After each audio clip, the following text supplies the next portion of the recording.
বলি বাবা গড়িয়া হচ্ছে আমাদের বাবা শিব।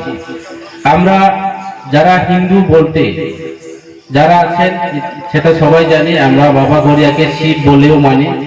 যারা হিন্দু ধর্ম সবাই আমরা শিবকে মানি। শিব আমাদের শ্রেষ্ঠ দেবতা, যেইভাবে ঠিক তদ্রূপ আমাদের বাবা গড়িয়াও আমাদের শ্রেষ্ঠ দেবতা। কাজে সেটা তো আছেই।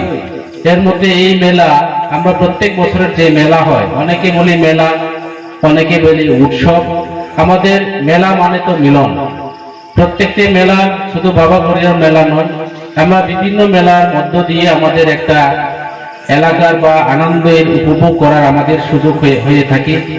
আমরা যারা এখানে যুবক যুবতী যারা আছে বা আমাদের মা বাবারা যারা আছে, আপনারা সবাই প্রত্যেকটি মেলাতে, এখানে সুতো মেলা দেখে প্রত্যেকটি বছরের বিরাট বড় বড় মেলাতে আমরা দেখছি বাবা লংতরাই মেলা বা বিভিন্ন জায়গাতে আমরা ট্রেডিশনাল বিভিন্ন উৎসবের মধ্যে আমরা একটা আমাদের মধ্যে ঐক্য বা আমাদের মধ্যে মিলন, সেটা আমাদের সেই সেতুগুলি তৈরি হয়। যার কারণে আমরা প্রত্যেকটি জায়গাতে এইভাবে মেলা বা অনুষ্ঠান করলে আমাদের এলাকার একটা শান্তি সেতু তৈরি হয়।